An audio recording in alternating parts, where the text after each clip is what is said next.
आज आप लोगों का शायद वाइवा हुआ था, मैंने सुना है अमित आपका वाइवा हुआ था। तो क्या आपसे जो प्रश्न पूछे गए, क्या क्वेश्चन बहुत हार्ड पूछे गए थे या इजी पूछे गए थे? सर बिल्कुल हार्ड नहीं थे सर, बिल्कुल इजी इजी क्वेश्चन पूछे गए थे। और जो प्रश्न पूछे गए थे तो आपको क्या लग रहा है कि हमारी जो बायोलॉजी की घुट्टी जो हम आपको पढ़ाते हैं, है ना, क्या इसमें से कुछ पूछा गया आपसे? सर 101% सर, जितना आप के बायोलॉजी घुट्टी में सर जो भी है सर, इसमें से सर पूरा पूछा गया था। तो आपसे कौन सा प्रश्न पूछा गया? सर मैं डायग्राम बना के ले गया था मायातंत्र का। अच्छा सर अच्छा। इसी के बारे में मेरे से पूछा था। तो टीचर ने क्या पूछा आपसे? मेरे से टीचर ने पूछा था मायातंत्र में गर्भाशय में कितनी परत होती हैं। अच्छा, तो जहाँ तक मेरा अंदाजा है यहाँ पर हमें 3 परतें दिखाई दे रही हैं, गर्भाशय अंत स्तर, गर्भाशय पीसी स्तर और परिगर्भाशय, मतलब 3 स्तर होती हैं। तो आपने क्या जवाब दिया? सर मैंने 3 ही बताई थी, उन्होंने केवल नाम पूछा, मैंने ये पूछा था कितनी परत होती है। तो सर मैंने 3 परत बता दी, 3 परत के नाम बता दिए। तो जैसे मान लो जब वाइवा नाम आता है तो बच्चे बहुत ज़्यादा घबरा जाते हैं, डर जाते हैं वाइवा के नाम पर, प्रैक्टिकल के नाम पर कि प्रैक्टिकल होगा।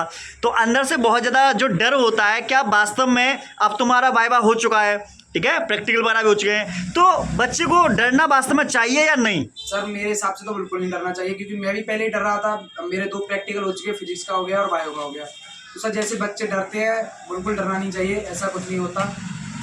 लेकिन हाँ ये है कि जो टीचर होते हैं वो पूरा दबाव बनाते हैं बच्चों के ऊपर कि भाई प्रैक्टिकल फाइल नहीं बनी तो हम तुम्हारे नंबर काट देंगे, है ना, तुमने चार्ट बना कर लेकर आना है। भाई बहुत सारे चार्ट बनवाते हैं, तो बहुत डराया जाता है। लेकिन लास्ट में कंक्लूजन जो है वो ये है कि नॉर्मली बच्चे को लेना चाहिए, इतना मतलब हाइपर नहीं होना चाहिए कि बच्चा बहुत ज़्यादा कभी कभी टेंशन ले लेता है। तो टेंशन लेना गलत है, टेंशन नहीं लेनी चाहिए। जो काम है भाई नॉर्मली आप उनका काम चार्ट बना बनवाना है तो बना दो, और जो भी चार्ट बना। तो आप किस चीज़ का चार्ट बना के लेकर गए थे? सर मैं मादा तंत्र का लेके गया था।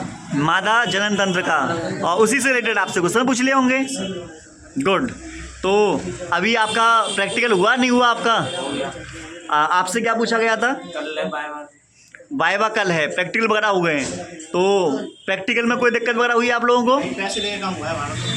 अच्छा। वैसे जब नॉर्मली ये कहते हैं कि खाने पीने के लिए पैसे वगैरह दे दो, नंबर वगैरह चढ़े जाते हैं, 28 नंबर 25 नंबर के लगभग मिल जाते हैं। तो ऐसी कोई दिक्कत वाली बात इतनी आती नहीं है ना।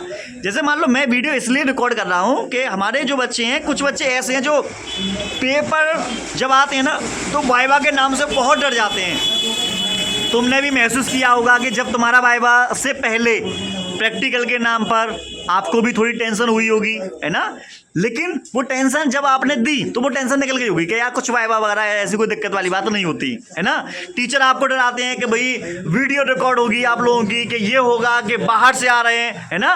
लेकिन हाँ इतना जरूर बोलूँगा, महसूस किया होगा दिन पूरा ख़राब हो जाता है। सुबह बुलाते हैं, ये मैं बच्चे बता रहे थे कि सुबह बुलाते हैं और पूरा का पूरा जो दिन होता है वो पूरा दिन खराब हो जाता है। कहना चाहूँगा जैसे आज सर फिजिक्स का प्रैक्टिकल था। हाँ। कल सर पूरी रात बैठ के मैंने पूरी फाइल लिखी थी, और मैंने सर आज चेक करेंगे, बिना फाइल के एंट्री नहीं होगी। आज मैंने पूरी फाइल लिखी थी और आज मैंने ही फाइल चेक, जितने भी कॉलेज के बच्चों की फाइल थी मैंने जमा की थी, और एक एक फाइल मैंने खोल के देखी। किसी बच्चे की कोई यही चेक नहीं करा टीचर कितना काम किया है उसने, कितना नहीं किया। केवल किसी का एक पेज, किसी ने नाम लिख के दे दी, किसी ने केमिस्ट्री की दे दी।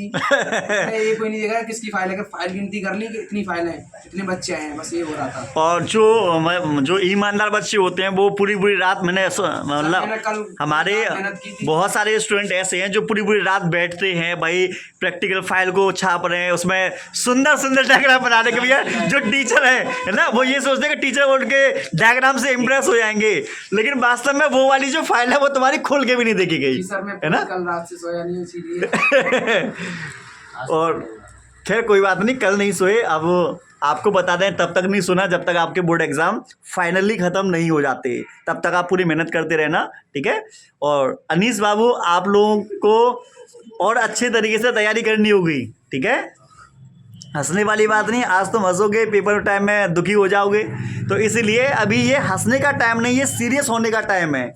इस समय जुनून के साथ पढ़ने का टाइम है और अपने टाइम को सही डायरेक्शन में लगाने का टाइम है, ठीक है। तो कृपया करके आप जो भी आपका समय, जैसे मान लो मैं तो आप लोगों को बायोलॉजी की गुट्टी पढ़ा रहा हूँ, बायोलॉजी पढ़ा रहा हूँ, तो मेरा कर्तव्य बनता है इसको समझाना, ठीक है। मैं समझाता भी हूँ आप लोगों को, सिखाता भी हूँ, और जो जो मतलब हमसे रिलेटेड बातें होंगी वो पूरी डिस्कस करी जाएंगी।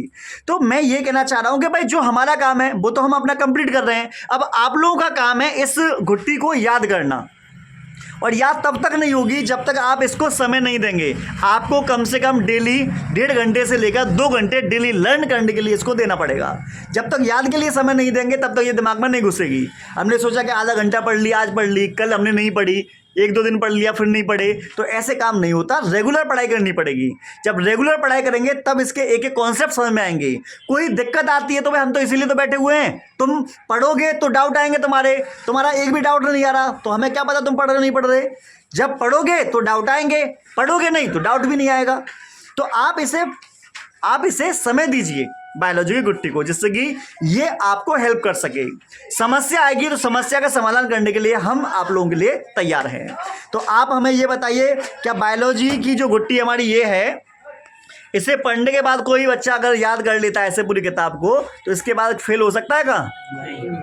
तो आपको ये बताना है क्या और बच्चों को जो अगली साल आने वाले हैं, क्या इस गुट्टी से आप लोगों को बेनिफिट मिला? मतलब जब आप पहले दिन आए थे और आज का दिन बायोलॉजी गुट्टी से पहले, मतलब बायोलॉजी पढ़ने जब आप स्टार्टिंग में आए थे और अब, तो क्या आपके अंदर कुछ इंप्रूवमेंट हुआ नहीं हुआ? आपने इसमें ऑब्जेक्टिव क्वेश्चन बहुत सारे देखे हैं, आपको पता चला कि हाँ पहले चैप्टर से या सेकंड चैप्टर से किस टाइप के क्वेश्चंस बन सकते हैं, वेरी शॉर्ट क्वेश्चंस कैसे बन सकते हैं, लॉन्ग क्वेश्चन हर चैप्टर से रिलेटेड कौन कौन सा इंपोर्टेंट है, कौन कौन से डायग्राम इंपोर्टेंट है। जैसे कि मैंने आज प्रतिरक्षी वाला डायग्राम और DNA वाला डायग्राम ये बार बार रिपीट हो रहा है, बच्चों की आज मैंने प्रैक्टिस करवाई थी, ठीक है। तो मैं यही आप लोगों से कह रहा हूँ कि अगर कोई बच्चा इसे भरपूर मात्रा में इस समय देगा, इसे पढ़ेगा अच्छे तरीके से, ठीक है, और डेली क्लास अटेंड करेगा, डेली जो बातें बताई जाएंगी समझाई जाएंगी वो समझेगा, तो फेल होने का तो कोई मतलब नहीं है। तो आप लोगों की राय से क्या लोगों को ये बायोलॉजी गुट्टी खरीदनी चाहिए या नहीं?